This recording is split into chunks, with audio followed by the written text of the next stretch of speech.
관세음보살, 국내외 시청자 여러분 반갑습니다. 우리 유튜브 불교 대학은 근본불교, 세계불교, 첨단불교를 그 지표로 삼고 있습니다. 주위에 구독 권선해 주시고 매번 좋아요도 눌러주신다면 부처님 정법을 세계 만방에 퍼뜨리는 데 큰 도움이 되겠습니다. 오늘 제가 제시하는 한자성어는 온위가수입니다. 따뜻함은 가정의 어뜸, 따뜻함은 가정의 어뜸이다. 온위가수, 음미해 보시길 바랍니다. 오늘 본문의 주제는 안방 침실 인테리어 10가지 핵심 정리입니다. 안방 침실 인테리어 제1편에서 침대의 방향과 자는 방향에 대해 말씀을 드린 바가 있습니다. 오늘은 안방 침실의 전반적인 인테리어에 대해 문답 형식으로 말씀을 드리겠습니다. 첫 번째 질문입니다. 안방에 아이들을 재우고 어른들은 다른 작은 방에서 자는 경우가 있던데 괜찮은지요? 그것은 괜찮지 않습니다. 예전부터 안방이라 하면 그 집의 가장 어른이 거처하는 방으로 집안의 권위를 나타냅니다. 어른은 어른다워야 하는데 그 어른다움은 주위 환경이 그렇게 조성되어야 합니다. 방 하나 가지고 100% 좌우되지는 않겠지만 어른이 권위를 차리면은 분명히 영향이 있다는 말씀을 드립니다. 집안의 위계 질서가 무너지면 아이들이 자라나 분가한 이후라도 문제가 생길 수 있습니다. 두 번째 질문입니다. 좋은 침실의 특별한 조건이 있나요? 침실은 운을 새로 충전하는 공간이므로 안정감이 있고 조용한 게 좋습니다. 또한 아침 해가 떴을 때 태양의 길을 받을 수 있으면 좋은데 그러려면 창문이 있어야 합니다. 그리고 안방 및 침실은 현관으로부터 멀리 떨어져 있어야 마음을 내려놓고 쉬기가 편합니다. 세 번째 질문입니다. 침대 방향이나 자는 방향에 따로 고려해야 할 것이 있나요? 이런 점들은 꼭 정해진 것이 아니라 제가 내세우는 심기이론, 즉 마음에 거슬림이 없으면 대충 좋습니다. 예를 들면 화장실 쪽 방향은 기분이 안 좋다 생각되면 피하십시오. 그리고 출입문이 바로 보여 불안하면 반대 방향이나 대각선 쪽으로 방향을 잡으시면 됩니다. 만일 어쩔 수 없다면 화장실 문이나 출입문 위에 작은 용꽃 사진이나 그림 하나 붙여놓으면 됩니다. 심지가 굳건하여 그런데 신경 쓰지 않는다면 아무 문제가 없습니다.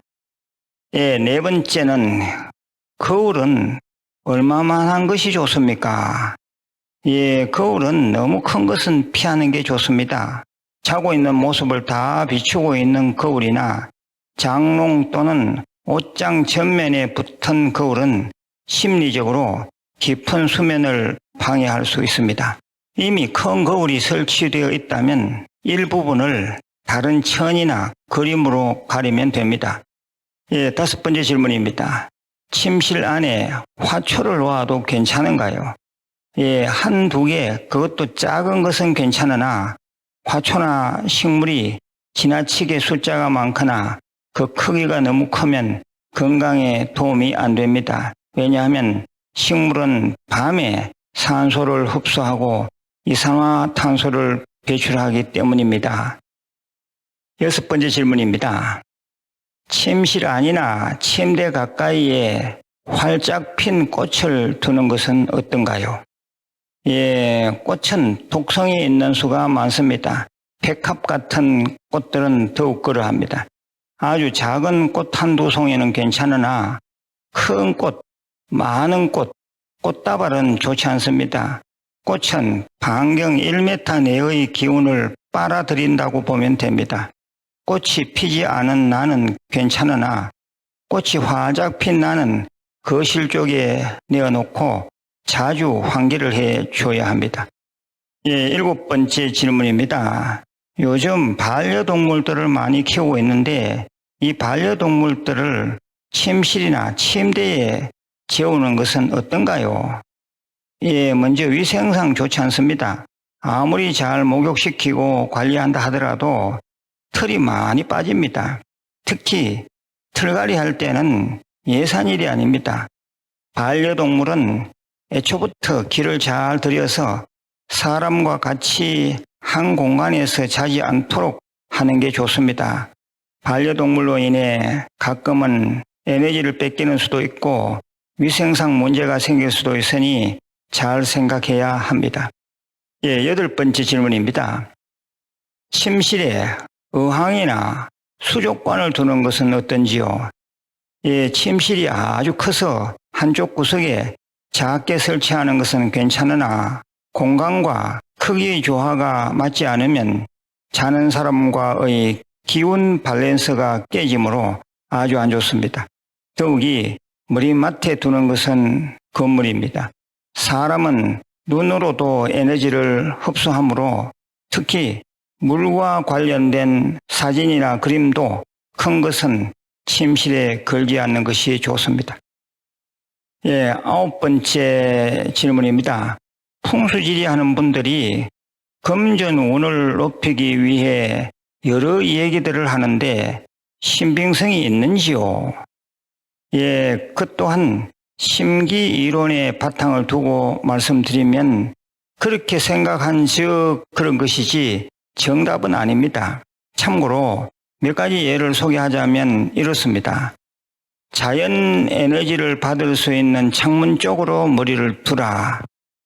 또 침구는 노란색이나 황금색을 쓰라. 또 침대나 탁자 등 가구는 모서리 부분을 둥근 쪽으로 하라. 또 화장대는 심플하되 지저분하지 않게 관리하라 등입니다. 참고만 하실 일입니다. 열 번째 질문입니다. 불자로서 침실 안방을 꾸미고 싶은데 힌트를 주십시오. 출입문에 아주 작은 풍경 하나 달면 좋습니다. 그리고 불교 소품을 테이블 위에나 머리맡에 두는 것도 마음을 편안히 하고 잠을 잘 자는데 도움이 됩니다. 크기가 크지 않은 스님들 작품 사진이나 스님들 선소화를 벽면에 부착하는 것도 좋습니다. 스님이 만든 도자기 작품을 적당한 위치에 두는 것도 심신 안정에 도움이 됩니다. 침실 탁자 위에는 불교 서적 몇 권을 두는 것도 괜찮고 사경할 수 있는 필기구를 갖추어 놓는 것도 좋습니다. 또한 제1편에서 제가 말씀드린 것처럼 안방 침실에 자주 금강경 등 독성 소리를 틀어놓으면 공간의 에너지를 청정하게 할 수 있습니다. 이상 10가지로 안방 침실 인테리어에 대해서 말씀드렸습니다. 불자로서의 당당한 삶에 참고되시길 바랍니다. 마지막으로 공지사항입니다. 우리 한국불교대학에서는 봄학기 신입생을 모집하고 있습니다. 3월 7일 매주 화요일 오전반입니다. 학비는 월 10,000원 꼴로 아주 저렴하고요. 교재 및 가방은 완전 무료입니다. 그러니까 다니시기만 하면 되지 금전에 그렇게 구애받지는 않을 겁니다. 대구 큰절, 경산, 칠곡, 구미, 포항, 서울, 팔공산, 청도, 영천, 간포도량까지입니다. 선착순이니까 미리 좀 전화를 해보시고요. 이번에 교재를 좀 개편해서 제가 직접 가르치게 됩니다. 새 학기도 되고 하니 다들 공부에 좀 동참해 보시길 바랍니다. 특히 우리 한국불교대학 이미 다니고 있었던 분들 중에서 코로나 때문에 쉬고 있는 분들은 이번 기회에 다시 신심을 내서 자기 기수에 해당하는 그 요일에 나와서 꼭 좀 공부를 하시길 바랍니다. 그리고 또 두 번째는 제가 늘 말씀드리는 5대 수행, 이 5대 수행을 반드시 좀 하시길 바랍니다. 5대 수행은 밥 먹듯이 잠자듯이 평소 생활 속에 녹아져 있어야 합니다. 내일 다시 뵙겠습니다. 관세음보살